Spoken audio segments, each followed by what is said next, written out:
사도행전 15장 1절에서 35절입니다. 사도행전 15장 1절에서 35절, 우리 앞에 PPT에도 나오는데 한 절씩 이렇게 교독하겠습니다. 어떤 사람들이 유대로부터 내려와서 형제들을 가르치되 너희가 모세의 법대로 할례를 받지 아니하면 능히 구원을 받지 못하리라 하니, 바울 및 바나바와 그들 사이에 적지 아니한 다툼과 변론이 일어난지라. 형제들이 이 문제에 대하여 바울과 바나바와 및 그 중에 몇 사람을 예루살렘에 있는 사도와 장로들에게 보내기로 작정하니라. 그들이 교회의 존송을 받고 베니게와 사마리아로 다니며 이방인들이 주께 돌아온 일을 말하여 형제들을 다 크게 기쁘게 하더라. 예루살렘에 이르러 교회와 사도와 장로들에게 영접을 받고 하나님이 자기들과 함께 계셔 행하신 모든 일을 말하매, 바리새파 중에 어떤 믿는 사람들이 일어나 말하되 이방인에게 할례를 행하고 모세의 율법을 지키라 명하는 것이 마땅하다 하니라. 사도와 바울 이 일을 의논하러 모여 많은 변론이 있은 후에 베드로가 일어나 말하되 형제들아, 너희도 알거니와 하나님이 이방인들로 내 입에서 복음의 말씀을 들어 믿게 하시려고 오래전부터 너희 가운데서 나를 택하시고 또 마음을 아시는 하나님이 우리에게와 같이 그들에게도 성령을 주어 증언하시고 믿음으로 그들의 마음을 깨끗하게 하사 그들이나 우리나 차별하지 아니하셨느니라. 그런데 지금 너희가 어찌하여 하나님을 시험하여 우리 조상과 우리도 능히 매지 못하던 멍에를 제자들의 목에 두려느냐. 그러나 우리는 그들이 우리와 동일하게 주 예수의 은혜로 구원받은 줄을 믿노라 하니라. 온 무리가 가만히 있어 바나바와 바울이 하나님께서 자기들로 말미암아 이방인 중에서 행하신 표적과 기사에 관하여 말하는 것을 듣더니, 말을 마침에 야고보가 대답하여 이르되 형제들아, 내 말을 들으라. 하나님이 처음으로 이방인 중에서 자기 이름을 위할 백성을 취하시려고 그들을 돌보신 것을 시므온이 말하였으니, 선지자들의 말씀이 이와 일치하도다 기록된 바, 이후에 내가 돌아와서 다윗의 무너진 장막을 다시 지으며 또 그 허물어진 것을 다시 지어 일으키리니, 이는 그 남은 사람들과 내 이름으로 일컬음을 받은 모든 이방인들로 주를 찾게 하려 함이라 하셨으니, 즉 예로부터 이것을 알게 하시는 주의 말씀이라 함과 같으니라. 그러므로 내 의견에는 이방인 중에서 하나님께로 돌아오는 자들을 괴롭게 하지 말고 다만 우상의 더러운 것과 음행과 목매어 죽인 것과 피를 멀리하라고 편지하는 것이 옳으니, 이는 예로부터 각 성에서 모세를 전하는 자가 있어 안식일마다 회당에서 그 글을 읽음이라 하더라. 이에 사도와 장로와 온 교회가 그 중에서 사람들을 택하여 바울과 바나바와 함께 안디옥으로 보내기를 결정하니, 곧 형제 중에 인도자인 바사바라 하는 유다와 실라더라. 그 편에 편지를 붙여 이르되 사도와 장로된 형제들은 안디옥과 수리아와 길리기아에 있는 이방인 형제들에게 문안하노라. 들은즉 우리 가운데서 어떤 사람들이 우리의 지시도 없이 나가서 말로 너희를 괴롭게 하고 마음을 혼란하게 한다 하기로, 사람을 택하여 우리 주 예수 그리스도의 이름을 위하여 생명을 아끼지 아니하는 자인 우리가 사랑하는 바나바와 바울과 함께 너희에게 보내기를 만장일치로 결정하였노라. 그리하여 유다와 실라를 보내니 그들도 이 일을 말로 전하리라. 성령과 우리는 이 요긴한 것들 외에는 아무 짐도 너희에게 지우지 아니하는 것이 옳은 줄 알았노니, 우상의 제물과 피와 목매어 죽인 것과 음행을 멀리할지니라. 이에 스스로 상가면 잘되리라. 평안함을 원하노라 하였더라. 그들이 작별하고 안디옥에 내려가 무리를 모은 후에 편지를 전하니, 읽고 그 위로한 말을 기뻐하더라. 유다와 실라도 선지자라 여러 말로 형제를 권면하여 굳게 하고, 얼마 있다가 평안히 가라는 전송을 형제들에게 받고 자기를 보내던 사람들에게로 돌아가되, 함께 읽겠습니다. 바울과 바나바는 안디옥에서 유하며 수다한 다른 사람들과 함께 주의 말씀을 가르치며 전파하니라. 아멘. 하나님의 말씀입니다. 부흥하는 교회, 정말 두 번 다시 없을 꿈이죠. 부흥하는 교회. 정말 이렇게 한국 교회가 순식간에 이렇게 몇십 년에 걸쳐서 이렇게 부흥하는 그 역사가 기독교 역사 가운데 2000년이 넘는 이 기독교 역사 가운데 짧은 그 130년 동안 이렇게 부흥할 수 있을까 싶을 정도로 한 지역에서 거의 1000만 명이 넘는 사람이 예수님을 믿는 이 부흥을 이 대한민국 땅에 하나님이 이렇게 주셨습니다. 역사의 질곡 가운데는 여러 가지 이렇게 교회가 무너질 뻔도 했고 정말 교회가 분란도 일어나고 시대의 정말 이 조류 때문에 너무나 어려움을 겪는 그런 순간들도 있었습니다. 그럼에도 불구하고 이 한국교회는 1000만 명이 넘는 그런 엄청난 부흥을 이루었죠. 교회들마다 다 그런 부흥을 꿈꾸고 있어요. 저도 정말 이 은혜제일교회가 5년 전에 부임을 해서 이 교회를 부흥하려는 그런 꿈을 가지고 있습니다. 그런데 이것이 막연하게 그냥 사람이 많이 왔으면 좋겠다. 사람이 정말 막 구름대같이 몰려왔으면 좋겠다. 우리 아까 이제 권사님이 기도해 주셨는데 정말 이렇게 많은 사람들이 동서남북 사방에서 몰려왔으면 좋겠다.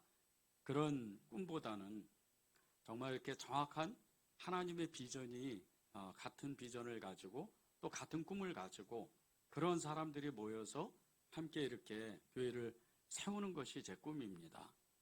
제게 주신 하나님의 꿈은 기도입니다. 도시를 위한 기도, 또 정말 여러 형제들을 위한 이런 기도, 하나님의 나라를 위해서 중보기도하는 것이 저의 사명입니다. 아울러서 하나님이 또 한 가지 이렇게 주시는 것은 정말 이렇게 가난하고 연약하고 그리고 정말 힘이 없는 그런 사람들, 혼자서는 일어날 수 없는 그런 사람들과 연합하라는 이런 마음을 주셨습니다.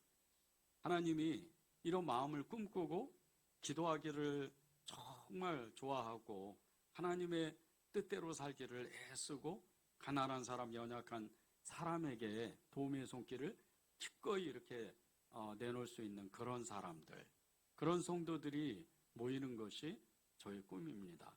하나님께서 저에게 큰 은혜를 주셔서 정말 흔들리지 않고 끝까지 그 믿음으로 살 수 있도록, 정말 믿음으로 기도할 수 있도록 이 교회를 세울 수 있도록 그렇게 믿음을 허락하셨습니다. 저는 이 은혜제일교회가 이제 때가 되면 하나님이 그런 교회로 만들 거라는 믿음을 가지고 있습니다. 여러분들이 교회에 정말 교회를 위해서 기도해 주시고 함께 마음을 모아서 이 은혜제일교회가 정말 아무것도 없는 데서 정말 무에서 유를 창조하시는 그 주님의 어마어마한 성령의 역사를 같이 이렇게 체험하면 좋겠습니다. 부흥하는 교회는 성령이 임재가 가득한 교회입니다. 그래서 늘 기쁨이 있고 감사가 있고 사랑이 있고 배려가 있고 늘 서로를 뜨겁게 사랑하는 교회죠. 그 교회가 때가 되면 폭발이 일어나는 겁니다. 큰 기쁨이 그 교회 안에 일어나서 서로 뜨겁게 사랑하고 또 서로를 위해서 뜨겁게 기도할 때 그것이 뚜렷한 부흥의 이 징조라는 겁니다. 전조죠. 이 부흥의 전조는 다른 게 없어요. 두 가지밖에 없습니다. 서로 뜨겁게 사랑하든지 함께 모여서 기도하든지. 우리 교회는 정말 기도를 많이 하는 교회인데 우리 여러분들이 그렇게 늘 기도해 주시고 늘 그렇게 하나님께 정말 하나님의 나라를 위해서 또 여러분의 그 개인적인 삶과 또 교회를 위해서 그렇게 기도하는 교회인데 월요일부터 이 토요일까지 보면 정말 기도를 많이 하더라고요. 너무나 기도를 많이 하는 거예요. 늘 그냥 밤이고 낮이고 성도들이 와서 여러분 한 사람 한 사람이 와서 그렇게 기도하는 그런 일들을 보면서 이제 더 인내하고 더 주님께 의지하고 주님의 그 말씀대로 이 교회를 세워야 되겠다. 그런 마음을 결단을 갖게 됩니다. 그런데 이 교회가 부흥할 때 항상 우리가 조심해야 되는 일이 있습니다. 첫 번째가 분열입니다. 이 분열을 조심하고, 두 번째는 이제 세상에 사람의 말이 교회 안에 없어야 됩니다. 그래야 교회는 부흥하는 겁니다. 이 예루살렘 교회와 안디옥 교회에 큰 위기가 닥칩니다. 성령의 일하심이 정말 어마어마하게 일어났던 이 예루살렘 교회, 마가의 다락방에서부터 도저히 인간으로서는 상상할 수 없는, 인간의 지식과 이성으로는 도저히 이해할 수 없는 그런 어마어마한 역사가 이 마가다락방에서 부어지고, 그 뒤로 계속해서 하나님은 기적과 이적과 표적을 나타나십니다. 그리고 예루살렘 교회가 부흥하는 거죠. 그 힘을 받아서 이방인 교회들이 안디옥 교회를 중심으로 부흥을 합니다. 그런데 예루살렘 교회보다 훨씬 더 큰 역사가 일어나는 거예요. 바울이라는 이 한 사람을 통해서 어마어마한 역사가, 지금 이제 터키 지방이죠. 그전에는 이제 소아시아 지방이라고 그랬는데, 이 튀르키예 땅에 거의 튀르키예 전역 가까이를 이렇게 부흥시키는 그런 역사가 이 바울 한 사람으로 일어나는 겁니다. 교회들이 세워지고 도시마다 예수 믿는 사람들이 점점 많아지는 거예요. 그렇게 어마어마한 역사가 일어나는데, 이 예루살렘 교회에서 온 어떤 사람들, 이 사람들이 모세의 율법을 가지고 할례를 받아야 구원받는다고 이 이방인 교회에 와서 계속해서 가르치고 권면하고 그렇게 교회를 힘들게 하는 겁니다. 1, 2절을 보겠습니다. 어떤 사람들이 유대로부터 내려와서 형제들을 가르치되 너희가 모세의 법대로 할례를 받지 아니하면 능히 구원을 받지 못하리라 하니, 바울 및 바나바와 그들 사이에 적지 아니한 다툼과 변론이 일어난지라. 형제들이 이 문제에 대하여 바울과 바나바 및 그 중의 몇 사람을 예루살렘에 있는 사도와 장로들에게 보내기로 작정하니라. 이 안디옥 교회를 중심으로 정말 너무나 많은 사람, 예루살렘 교회에 거의 몇 배나 되는 이런 사람들이 예수를 믿었어요. 그런 사람들이 너무 많아지니까 갑자기 이제 예루살렘 교회에서 파송 온 것처럼 가장을 해서 어떤 사람들이 와서 모세의 율법 이야기를 하고, 그리고 이 할례를 받아야 구원받은 사람이라고 그렇게 가르치기 시작하는 거예요. 이 바나바와 바울이 듣고 깜짝 놀란 거예요. 믿음은 은혜로 받고 구원은 은혜로 받는데 무슨 소린가? 성령이 우리에게 임하시면 하나님의 구원의 역사가 증거되는 것인데 이 무슨 소린가? 그리고 이제 이 예루살렘에서 온 사람들과 며칠을 정말 이렇게 논쟁을 하는 거예요. 그런데 이 논쟁이 너무 심한 거예요.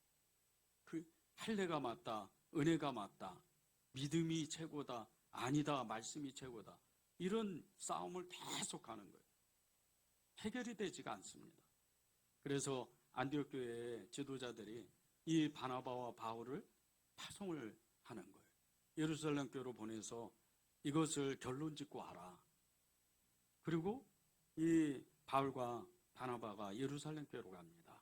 그런데 예루살렘 교회를 도착하니까 이 안디옥 교회에 찾아왔던 이 모세의 율법을 가지고 정말 할례를 받아야 된다고 그렇게도 우겼던 이 사람들보다 더 심한 사람들이 이 예루살렘 교회에 있는 거예요. 바울과 바나바가 깜짝 놀랍니다. 그것이 5절에 나옵니다. 바리새파 중에 어떤 믿는 사람들이 일어나 말하되 이방인에게 할례를 행하고 모세의 율법을 지키라 명하는 것이 마땅하다 아니라. 이 바울과 바나바는 이 소리를 듣고요, 금방 알았어요. 안디옥 교회를 찾아와서 모세의 율법으로 할례를 받아야 된다는 이 사람들이 누구로부터 온지를 금방 알았습니다. 이 바리새파 사람들이. 이 바리새파 사람들은 이 예수님 당시에 유대교의 지도자들이었어요. 모세의 율법을 꿰뜬 사람들이고 굉장히 지식층에 있는 사람들이었어요.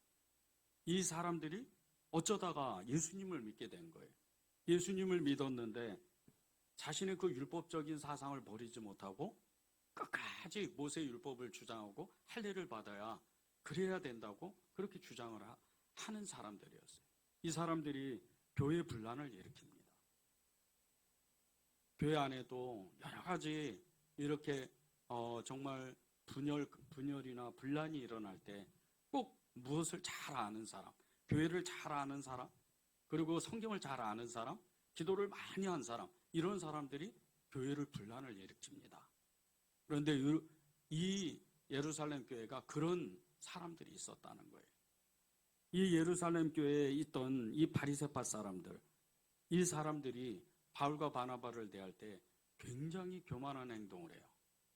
마치 자기들이 정말 이 모세의 모든 율법을 다 아는 것처럼, 그리고 선생된 것처럼 이 바울과 바나바를 가르치기 시작을 하는 거예요. 어린애에게 말씀이 이렇고 모세의 율법은 어떻고 이런 것을 가르치기 시작하는 거예요. 이 바울과 바나바는 그것을 금방 알았습니다. 그런 중에 이 수습이 되지 않는 바울과 바나바도 어찌할 바를 알지 못하는 그런 가운데 이 교회를 수습한 안디옥 교회와 예루살렘 교회를 정말 이 분열에 잘못하면 그냥 두 쪽이 날 뻔했던, 교회가 아예 무너질 뻔했던 이런 절체절명의 순간에 성령님이 나서시기 시작을 해요. 성령님이 일하시기 시작하는 거예요. 오늘 기도 제목이 성령으로 하나 되는 교회, 이런 기도 제목을 주셨습니다. 우리가 마음에 이렇게 교회 안에서 어려움이 있거나 교회 안에서 불만이 생기면요, 바로 성령님을 의지해야 돼요. 그분은 예수님이세요. 그 예수님을 우리가 의지하고 성령님을 의지할 때 우리의 마음이 굳었던 마음도 부드러워지고 좀 이렇게 달랐던 마음도 다시 되잡아지는 거예요. 그리고 사랑이 없는 마음도 충만한 마음으로 사랑이 생기게 되는 겁니다. 이 성령님을 의지하면 하나님이 안 되는 일도 되는 일로 만드십니다. 이 예루살렘 교회와 안디옥 교회에 정말 어마어마한 이 분열의 역사를 성령님이 막으셨는데, 이 두 교회를 하나 되게 하신 것이 이방인인 이 고넬료 가정의 구원 이야기와 선지자 아모스의 예언의 말씀으로 성령님이 일하시기 시작을 하는 거예요. 베드로와 이 야고보를 사용합니다. 7절과 9절을 보겠습니다. 많은 변론이 있은 후에 베드로가 일어나 말하되 형제들아 너희도 알거니와 하나님이 이방인들로 내 입에서 복음의 말씀을 들어 믿게 하시려고 오래전부터 너희 가운데서 나를 택하시고 또 마음을 아시는 하나님이 우리에게와 같이 그들에게도 성령을 주어 증언하시고 믿음으로 그들의 마음을 깨끗하게 하사 그들에게 우리나 차별하지 아니하셨느니라. 성령님이 이 베드로를 감동하시고 베드로에게 충만히 임하셔서 이방인인, 정말 첫 번째 이방인이죠. 이방인 선교, 이방인 전도가 일어난 건데 이 고넬료 가정, 로마 백부장의 이 고넬료 가정을 구원시켜요. 그런데 이것은 모세의 그 율법에 의하면, 그리고 유대인들의 이 사상에 의하면 있을 수가 없는 일이에요. 이 유대인들은 선택받은 사람들이거든요. 이 세계 민족 가운데 딱 자기들만 선택받은 거예요. 그런 사람들이 이해가 안 되는 거예요. 그런데 빼도 박도 못하는 증거가 나타났잖아요. 자기들에게 임한 그 성령님이 고넬료 가정에, 그 12명도 넘는 고넬료 가정에 어마어마하게 부어지는 거예요. 그걸 자기들 눈으로 봤어요. 그것을 지금 베드로가 간증하는 거예요. 성령이 우리에게 임하시는 것이, 나에게 임한 것 같이, 그렇게 내가 고넬료 가정에, 고넬료에게 복음을 전했을 때, 그 가정에 복음을 전했을 때 그렇게 성령이 임하시더라. 그런데 이걸 어떻게 설명할 거냐, 이렇게 설명을 하고 나니까 아무 소리를 못하는 거예요. 그랬던 이유가 있습니다. 이 베드로가 누구예요? 베드로는 어마어마한 역사를 만들어낸 첫 번째 사람이에요. 예수님의 사람 중에 사람이죠. 기적과 이적과 표적을 어마어마하게 나타내요. 그렇게 모진 매를 마저도 대제사장 앞에서 이 믿는 유대인들이 꼼짝을 못하고 두려워하는 이 대제사장들 앞에서 정말 담대하게 복음을 전해요. 주 예수 그리스도, 천하에 구원받을 만한 이름을 주신 일이 없다. 주 예수 그리스도 그분밖에 없다. 이렇게 말하는 사람이에요. 그러니 그것을 다 현장에서 본 이 유대인들이 꼼짝을 못하는, 이 믿는 유대인들이 꼼짝을 못해요. 그렇게 이 베드로가 성령에 의지해서 하나님의 일하심을 선포하고 나니까 아무도 말을 못합니다. 거기에 더불어서 이 야고보는 이 예루살렘 교회의 지도자입니다. 예수님의 동생 이 야고보는요, 교회의 지금으로 말하면 목사님이세요. 지도자 중에 지도자예요. 그의 말은 권위가 있어요. 그의 말은 권한이 있습니다. 그런 이 야고보가 벌떡 일어나서 이 바리새파 사람들 그리고 믿는 유대인들에게 그렇게 예루살렘 성도들에게 이야기를 하는 거예요. 15절에서 18절입니다. 선지자들의 말씀이 이와 일치하도다 기록된 바 이후에 내가 돌아와서 다윗의 무너진 장막을 다시 지으며 또 그 허물어진 것을 다시 지어 일으키리니 이는 그 남은 사람들과 내 이름으로 일컬음을 받은 모든 이방인들로 주를 찾게 하려 함이라 하셨은즉 즉 예로부터 이것을 알게 하시는 주의 말씀이라 함과 같으니라. 이 야고보 사도가 이 야고보가 지금 전해준 이 말씀은요, 아모스 9장 11절에서 12절입니다. 선지자 아모스가 전했던 이 유대인들에게 전했던 복음이었어요. 이제 하나님께 패역했던 이스라엘 백성들이 70년 동안 바벨론 포로로 살고 나라는 다 거의 다 망해가는 이런 때지만 때가 되면 하나님이 주의 은혜로 이스라엘을 회복하고 그 이스라엘을 회복하는과 동시에 그 이스라엘을 통해서 이방인들을 구원할 것이다. 그것을 예언한 말씀을 인용한 거예요. 하나님의 말씀을 생명과 같이 여기는 이 유대 그리스도인들, 이 특히 바리새인들, 이 사람들이요, 이제 베드로의 그 증거, 그 베드로의 증언한 그 말씀을 통해서 그렇지 않아도 어떤 말할 것도 없고 꼼짝 못했는데 이제 야고보 사도가 이야기했던 이 하나님의 말씀을 증거를 대니까 더욱더 꼼짝 못합니다. 그런데 이 모든 일이 성령님이 하셨다는 거예요. 그들의 마음을 감동하고 이 베드로와 야고보를 통해서 그들이 순전하게 그 말씀에 동의할 수 있도록 하나님의 일에 성령님의 일에 동의할 수 있도록 그 일을 하신 분이 성령님이라는 거예요. 그 성령님이요, 여러분 한 사람 한 사람에게 지금 그 베드로에게 임하였던 또 야고보에게 임했던 이 예루살렘 교회 안디옥 교회에 임했던 그 성령님이 지금 여러분들에게 계시는 거예요. 그분은요, 여러분들을 행복하게 만들고 싶어 하시는 분이에요. 여러분들을 기쁘게 만들고 싶어 하시는 분이에요. 여러분들이 내가 비록 생각을 좀 잘못했다 하더라도 그것을 바로 고쳐서 그것을 여러분들이 충만하게 될 수 있도록 예수님으로 정말 완전히 충만하게 될 수 있도록 그렇게 만드시는 분이 예수님, 이 성령님이시라는 거예요. 그분은요, 항상 교회에 초점을 맞춥니다. 그분은 항상 예수 그리스도의 그 앞으로 여러분을 인도하세요. 그래서 교회가 부흥하는 거예요.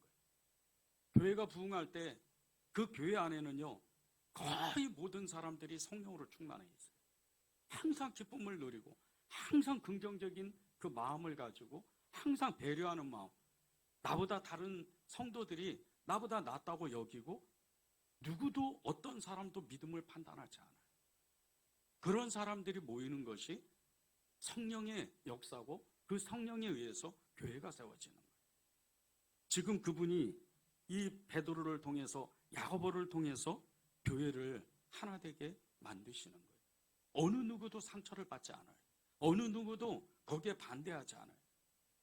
내가 어떤 지식이 있고 성경의 말씀을 잘 알고 믿음이 있고 기도를 많이 하고 그런 것에 관여하지 않고 모든 사람을 평준화로 만드는 거예요. 모든 사람이 귀한 사람이요, 모든 사람이 하나님의 사람이요, 모든 사람이 예수님의 사람이라는 것을 증거하시는 분이 이 성령님이신 거예요. 이분이 이제 이 바리새파, 특히 이 바리새파 사람들의 그 마음을 흔들어 대시는 거예요. 그리고 그들의 그 잘못된 그 말씀을 잘못 해석하고 이해했던 그 모든 것들을 다시 고치신 거예요. 바리새파 사람들도요, 다 마음이 순전해진 거예요. 그것이 22절, 25절, 26절에 나옵니다. 22절입니다.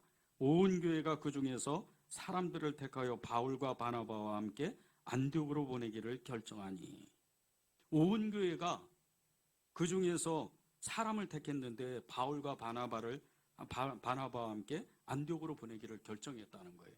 이 온 교회가 선택한 사람들이 누군 줄 아십니까? 유다와 실라였어요. 유다는 정통 유대인이에요. 실라는 로마 시민입니다. 유대인이면서 로마 시민이에요. 바울과 같이. 그래서 그는 헬라 문화권에 있던 사람이었어요. 이렇게 이제 우리가 사도행전에서 보면 실로아노라고 많이 이름을 바울이 부르잖아요. 이 신라가 실로아노입니다.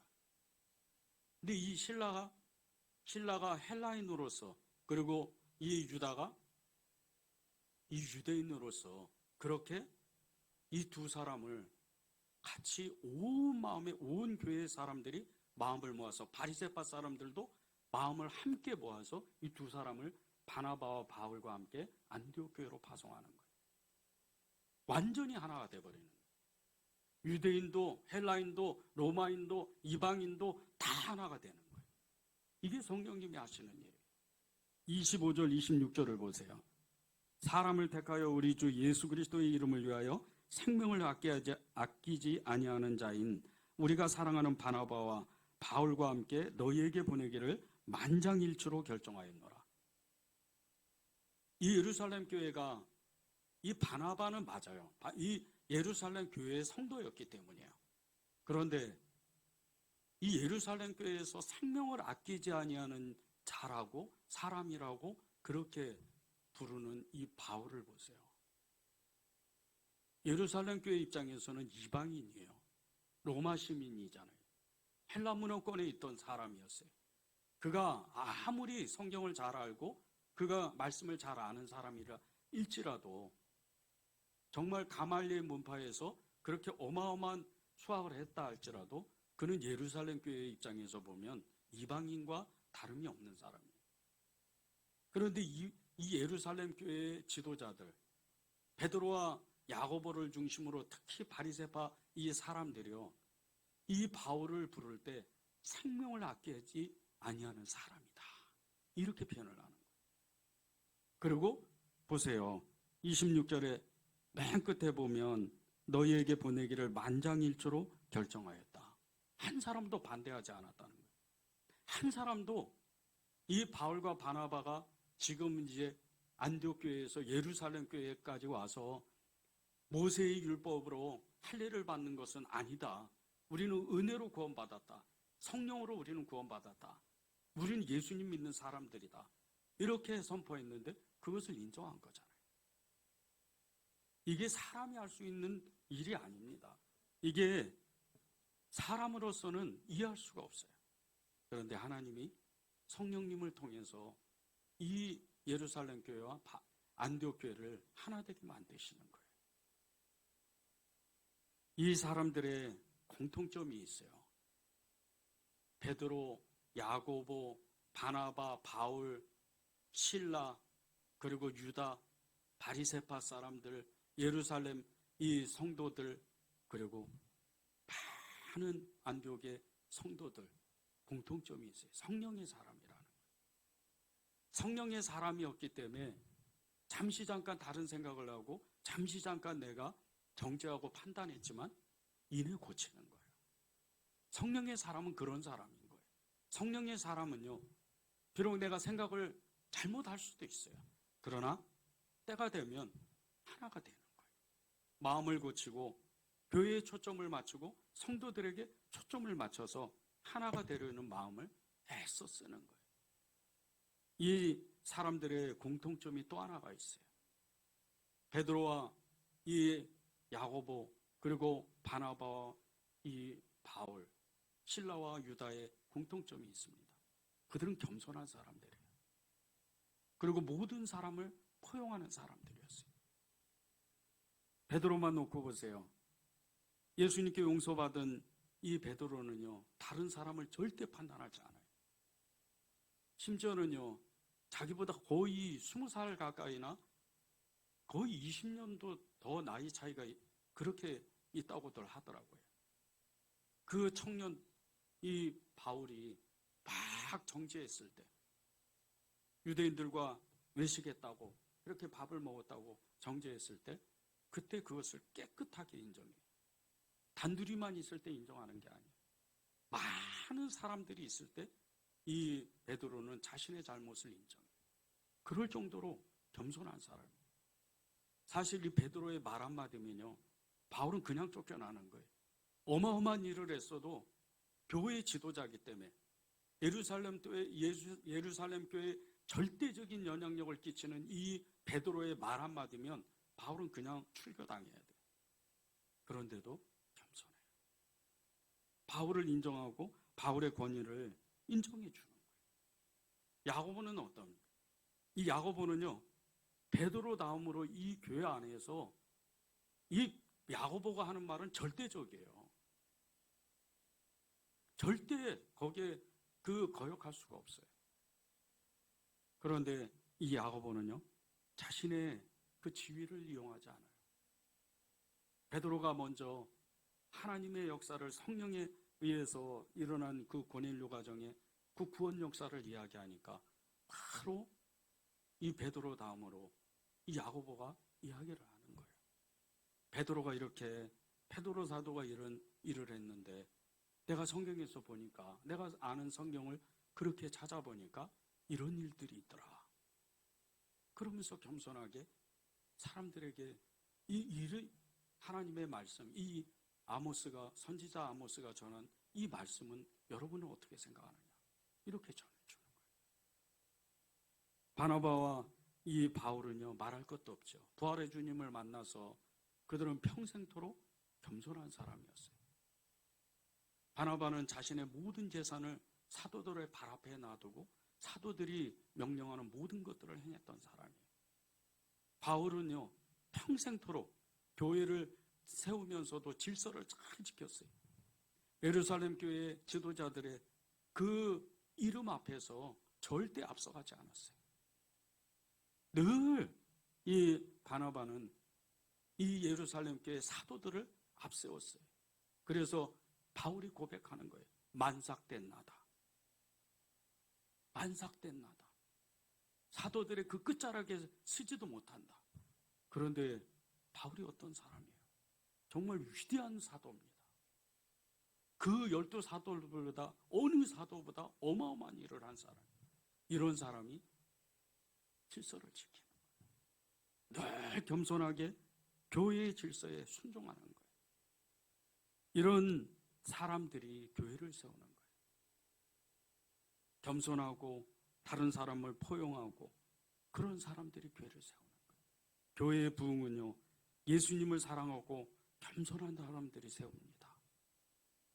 이 사람들이 예수님을 만나면 만날수록 늘 정말 겸손한 자세로 하나님 앞에 애를 써요. 사람들 앞에도, 다른 형제들 앞에, 성도들 앞에서도요, 늘 자신의 믿음을 자랑하지가 않아요.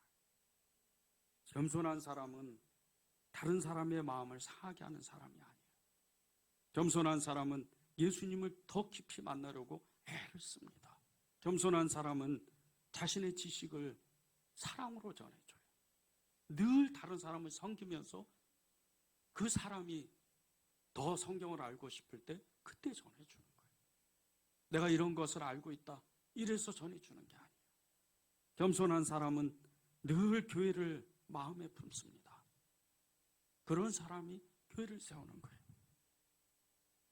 자신의 지식을, 믿음을 자랑하지 않고 다른 사람을 존중하고 교회의 질서를 지키고 자신이 어떤 자리에 서야 될지, 어떤 일을 해야 될지, 그리고 어떤 순종을 해야 될지 늘 그것을 고민하는 사람, 이런 사람이 겸손한 사람. 이런 사람을 통해서 하나님은 교회를 세우는 거예요. 여호수아가 가나안 땅을 정복했을 때 가장 큰 이유가요, 하나님의 말씀에 순종했던 것이에요. 그 어마어마한 땅을 여호수아가 정말 이 훈련되지도 않는 이스라엘 백성들, 이 오합지졸을 데리고 그 가나안 땅을 정복했던 것은 하나님의 말씀에 절대적으로 순종했기 때문에. 그런데 또 한 가지가 있어요. 이 여호수아가 가나안 땅을 정복했던 이유는요, 좋은 동역자를 두었다는 거예요. 갈렙이라는 사람, 이 사람을 두었기 때문에. 자기보다 나이가 훨씬 많아요. 이 갈렙은요, 이스라엘 12지파 중에 가장 큰 지파인 유다 지파의 지도자입니다. 여호수아에게 순종 안 해도 돼요. 그가 가지고 있는 권력만 해도 어마어마한 권력이에요. 그런데 하나님이 이 여호수아를 세우니까 자기보다 나이가 훨씬 어려도 그에게 순종하는 거예요. 그만큼 이 갈렙이 겸손한 사람이에요. 이 겸손한 갈렙이 없으면 여호수아는요, 가나안 땅을 점령하지 못해요. 그 땅에 들어가서 땅을 나누지도 못해요. 왜 그런 줄 아십니까? 이 갈렙이 차지했던 땅이 여호수아가 가장 힘들었던 땅이었어요. 12지파 중에 그 250만 된 이스라엘 지파의 전체 지파가 너무나 어려운 땅이었어요. 아무도 그 땅을 점령하지 못해요. 사네미라는 이 땅, 아낙자손, 이 가나안 땅이 가장 장대한, 가장 힘이 있고 철병거를 가지고 있는 이 부족에게는 절대 안 가요. 그런데 그 마음을 갈렙이, 이 여호수아의 그 갈등의 마음을 갈렙이 안 거예요. 그리고 그 땅을 달라고 하는 거예요. 스스로 가장 어려운 일을 하는 거예요. 그런데 실제적으로 이 갈렙이 그 땅에 들어가서 전쟁을 끝내고 그 땅을 차지함으로 인해서 이스라엘 전체의 가나안 전쟁이 끝나요. 그것이 여호수아 14장 13절에서 15절에 나옵니다. 여호수아가 여분네의 아들 갈렙을 위하여 축복하고 헤브론을 그에게 주어 기업을 삼게 하며 헤브론이 그니스 사람 여분네의 아들 갈렙의 기업이 되어 오늘까지 이르렀으니 이는 그가 이스라엘의 하나님 여호와를 온전히 쫓았습니다. 헤브론의 옛 이름은 기럇 아르바라. 아르바는 아낙 사람 가운데서 가장 큰 사람이었더라. 그리고 그 땅에 전쟁이 그쳤더라. 이 갈렙이요, 정말 여호수아에게 겸손했던 이 갈렙이 40년 동안 여호수아를 수종하고 옆에서 보좌하면서 그를 성심성의껏 섬기니까 이스라엘 전체의 가문 중에, 유다의 전체 가문 중에서도 가장 큰 땅을 차지하는 거예요. 그리고 가장 어려운 땅을 차지하는 거예요.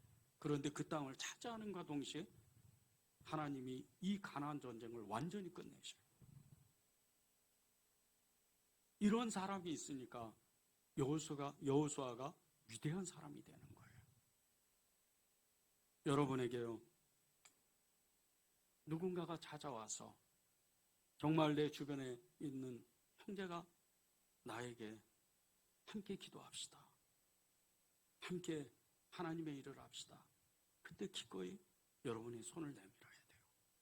그리고 그 사람과 마음을 합하고 서로 겸손한 마음으로 하나님의 일을 하는 거예요.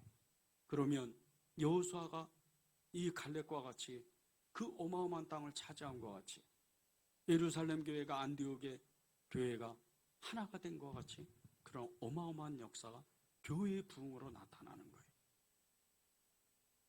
하나님이 우리를 하나가 되게 만드셨어요. 그런데 우리는요, 그 마음을 더 모아야 돼요. 성령님은 하시는 그 일들이요, 우리를 하나가 되게 만드시는 일이 있어요. 우리의 마음이 사는 모습도 다르고 지식도 다르고 환경도 다르고, 그리고 우리의 부모도 다 다른 환경에서 자랐지만 예수님을 믿는 그 하나의 부심점 때문에 하나가 되는 거예요. 그것이 교회 부흥입니다. 우리가 비록 숫자는 얼마 안 되는 성도들의 숫자는 얼마 안 되는 아주 작은 교회. 그런데 처음부터 큰 교회는 없어요. 교회의 가장 큰 보람이 뭔지 아십니까? 신앙의 가장 큰, 이 믿음의 삶의 가장 큰 보람이 무엇인지 아십니까? 교회를 세우는 거예요. 가장 작은 교회를 하나님이 우리에게 맡겨주실 때 그 교회를 세우는 거예요. 그것이 하나님의 가장 큰 면류관이에요.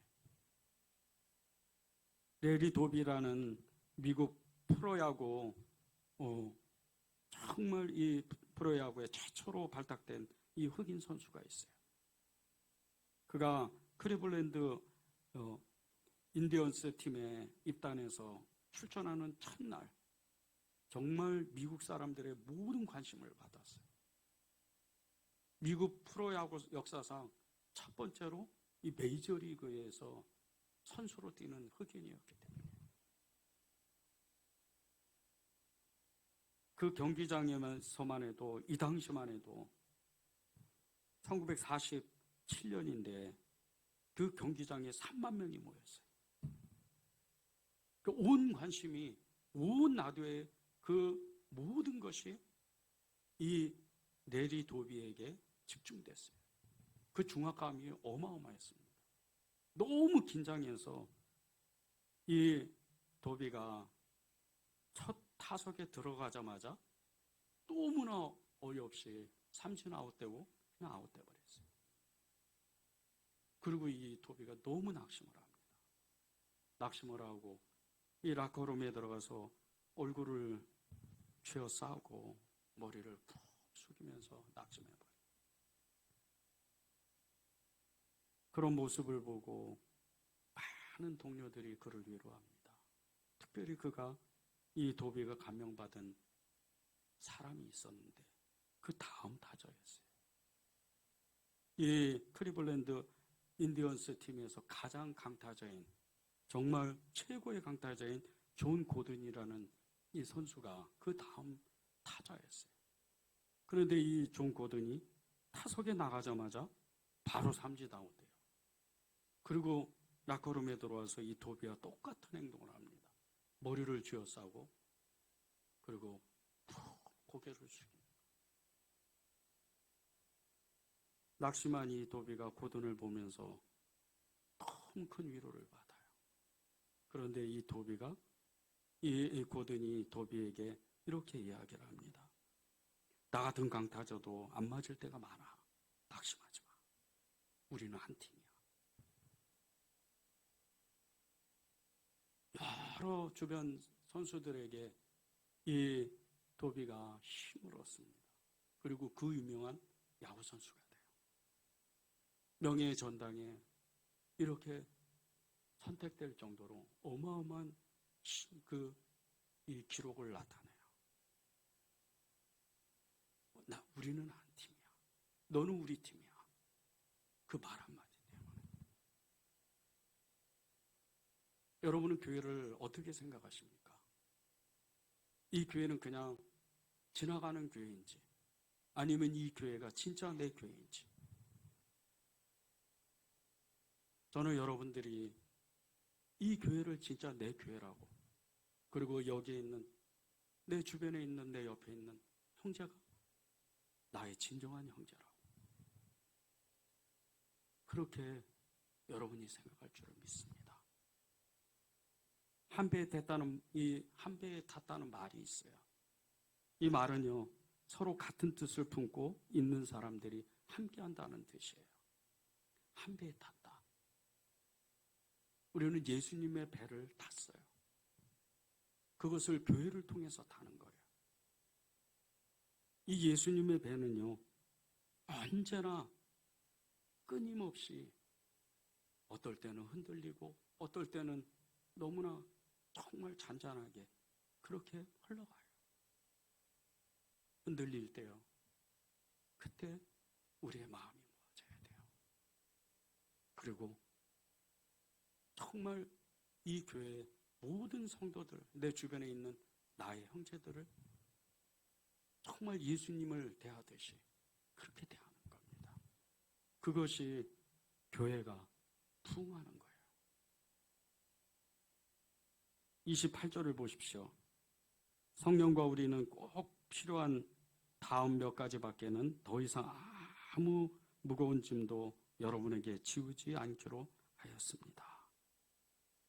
세 번역으로 제가 읽었습니다. 성령과 우리는 꼭 필요한 다음 몇 가지밖에는 더 이상 아무 무거운 짐도 여러분에게 지우지 않기로 결단했습니다. 이 야고보가 안디옥 교회 성도들에게 제시했던 것은 딱 한 가지예요. 그들도 안디옥 교회 성도들도 싫어했던 것. 우상의 제물을 먹지 않고 피와 목매어 죽인 것들, 음행을 멀리하는 것. 이것만 피하세요.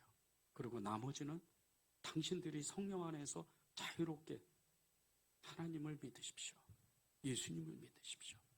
그렇게 전해준 거예요. 그런데 보세요. 28절 앞절에 보면 성령과 우리는이라 그래요. 성령이 사람들이 말할 수가 있는 거예요. 성령과 우리는. 여러분들이 의지하는, 여러분들이 믿는 그 예수님 안에서요. 성령을 의지하고 하나 되기를 힘쓰면 하나님은 그걸 만드세요. 서로 겸손하고 서로 사랑하고 그런 가운데 하나님의 역사가 일어나는 거예요. 저는 여러분들이 이 교회를 세울 줄은 믿습니다.